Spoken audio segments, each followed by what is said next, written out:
Welcome back everybody to another video. In the last video we baled a bunch of alfalfa bales. Today I'm going to be picking them up. Just going to be picking them up with the New Holland wheel loader here.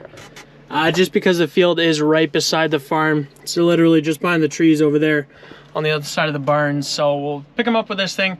And we want to actually set these bales since they're so nice and green. And we want to put them in our hay shed where the small square bales are. Since unfortunately we probably didn't bale as many small squares as we wanted to this year. Just because we didn't get enough rain. But that means there's some extra storage for these awesome bales that we just made. So that's what we're gonna start out with this morning.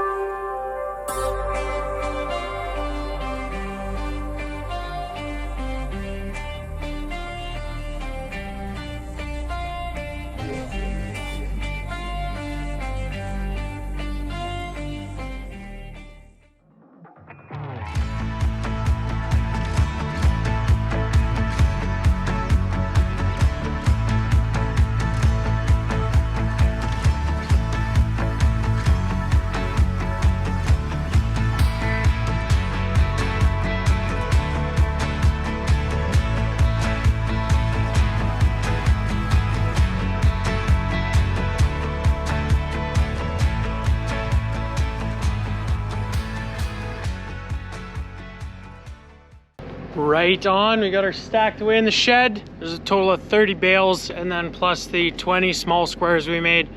Pretty good. It's about 0.75 bales an acre, like 3/4 bales an acre, so not too bad. Dad is out in the field. He's cultivating a quarter of land, so I'm gonna get the drone and bug him with it, see what's going on out there. We're at quarter 21 right now. That's what we call this piece of land. And this is also that piece of land that we spread all the liquid manure on.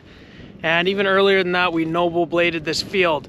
And what we kind of think happened with the noble blade, it kind of made it rough and it also fluffed it up. And then hauling that liquid manure out to this field, there's quite a few tracks from all the tanks going back and forth. There was quite a bit of liquid manure in that lagoon that we had to haul out to this field, and it worked out to like over 200 loads or something. So you track all that across the field as well. Make a bunch of tracks on that fluffed up soil because of the noble blade, and all those things combined, this field is pretty rough right now. So Dad thought maybe if he cultivates this field with a cultivator, an older one, maybe it'll level it out, and that's what he's doing right now. This stuff is pretty sandy, and we're really hoping that because all the liquid manure is on there, there's still so much crust everywhere that it's not gonna blow. That's pretty hopeful. It'd be really unfortunate if this stuff started to blow, because now we don't have the manure on the farm really to cover it again and stop it from blowing if it were to start. So anyway, let's get the drone up in the air.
So yeah, another kind of older, less common piece of tillage. You won't see that too much anymore today.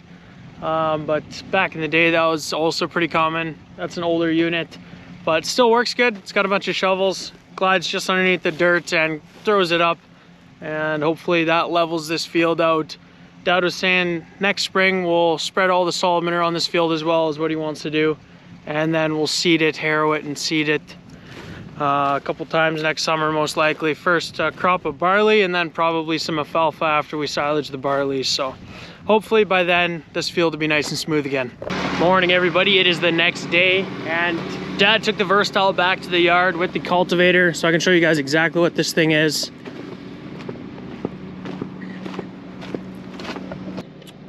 So it's just got a bunch of these little shovels on there, and that just pulls up the top layer of topsoil in the field and kind of levels it out like that. I found one of those shovels in the field when I was baling a couple days ago, probably a week ago now, and picked it out of the ground. You find old farm equipment, old parts like that all over the fields out here. Anyway, what I'm going to be doing for the rest of today probably is filling the sand room with sand. The Freightliner is the truck that I want to be using, the older one.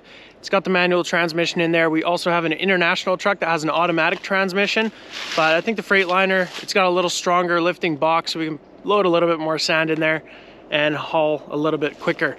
So that's what we're going to be doing, except the Freightliner has some dried distiller's grain in there because we got a B train of dried distiller's grain and it didn't all fit in our big feed bin there.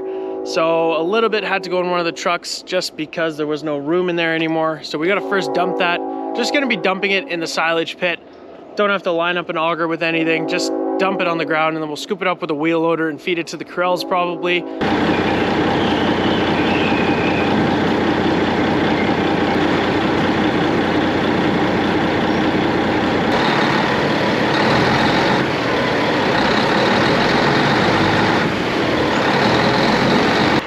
So that's the truck with all the dried distiller's grain in it. Little bit of an issue. We tub grinded all the straw into this pit. You see there's still quite a bit of room up there. I don't know if I want to back the truck down here though. I guess that's all I can really do. We'll give it a go. So the reason why we tub grinded all the straw into the pit here, it's just got a concrete floor, concrete walls, then we'll never scoop dirt up. And if it rains, it'll stay a lot cleaner as well. Just to try and save this straw, keep it a higher quality versus dumping it on the dirt. But now you can see it kind of complicates things if you want to utilize any of this concrete for any other reason. But it should be fine. We'll try backing in there, see how it goes.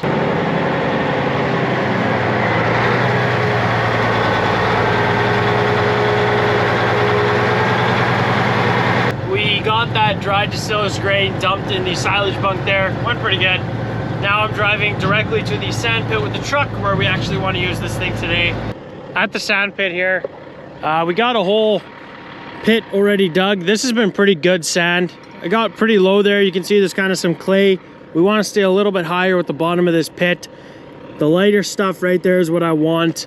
So we're going to scrape the top darker, possibly topsoil off of this into the pit over there. And that'll give us access to some nice clean light sand.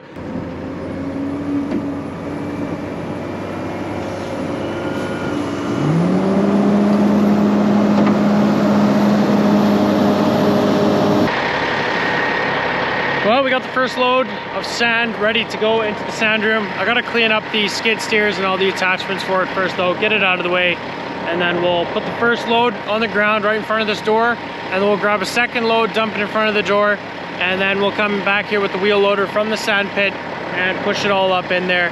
It's kind of unfortunate we can't dump the trucks inside of this sand room. That's just the way that it is. These trucks are pretty tall when they dump, so it'd be kind of unreasonable to build it high enough to dump these sand trucks in there, or the silage trucks. Probably would need to go like 3 foot higher or something like that, so that'd be pretty aggressive, I think. But this works pretty good. It's really good when you press it all the way up with a wheel loader bucket and stack it as high as you possibly can.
We got probably 10 or 12 loads in that sand room this afternoon, so we're gonna be done with that. Gonna help Dad. We're gonna move one of those cow brushes from one of the straw packs into the other one, and we also got to bed those straw packs up yet, so we figured quit doing this, go do that. We're in the existing pack barn right now, and we have one cow brush per pack. That's the way it is now, so one on each side. It's one all the way over there. But with the way our new pack barn is going to be with this expansion, we just want 2 brushes on the milking side, and we're not going to have any brushes on the close-up calving side. So this afternoon, me and Dad are going to take this brush off, and we're going to put it on the other side so that the guys can install it, hang it up. Maybe we'll hang it up, we'll see, I don't know. But we're going to take it away from here and move it over there.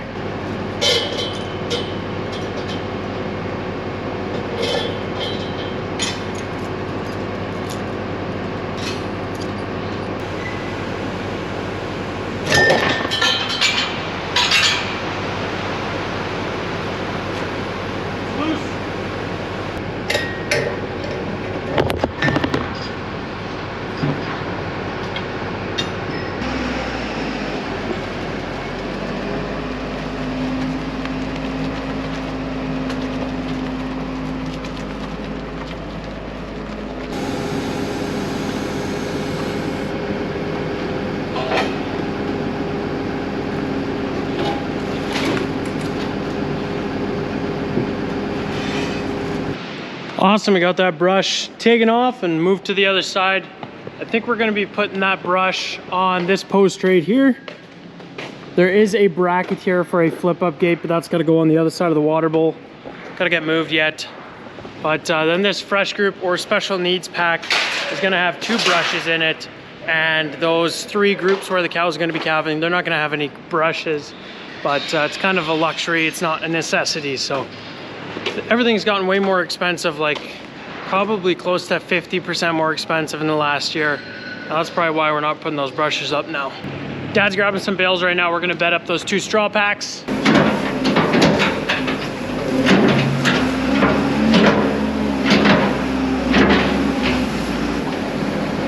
Seems kind of just like an everyday thing to see the loader bedding these packs, but it looks pretty awesome because for the last 2 months we've pretty much been rolling bales out by hand, and this is pretty awesome to see now that it's finally almost done and we're able to bed these things like normal again.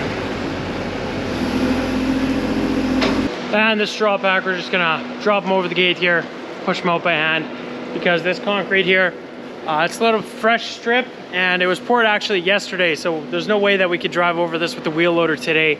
It's just here because this wall from the existing pack barn was here when they poured the first part of this barn, and they had to come back later, pour this little strip after the wall was removed. So that's what happened here.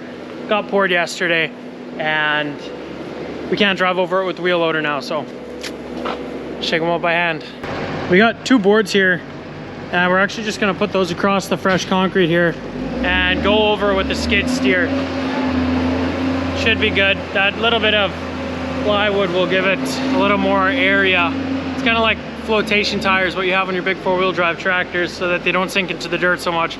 We'll put those boards down, spread the weight around of the skid steer, and then we don't have to shake them out by hand, which is, I'm all about that. Like,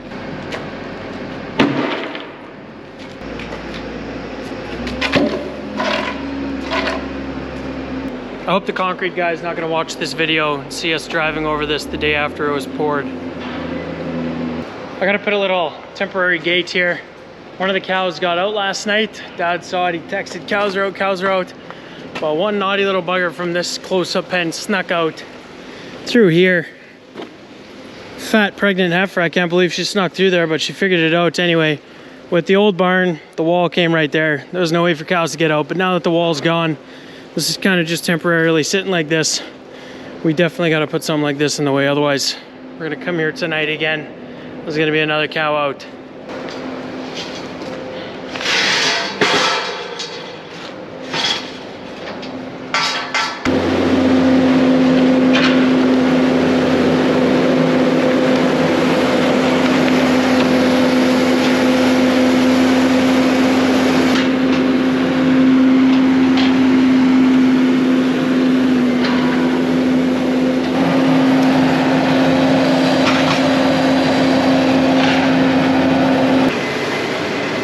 Look, nice clean bedding, eh?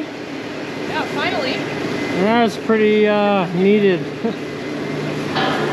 Well, finished bedding the pack bar now. I think it went pretty good over this concrete. Can't even tell the skid steer drove over it with those boards there, so I guess that means no more hand bedding in this pack barn, which is pretty good because it's a decent sized pack barn. But yeah, that's gonna be it for today's video, guys. I hope you enjoyed it, and I hope to see you guys in the next one. Thanks for watching.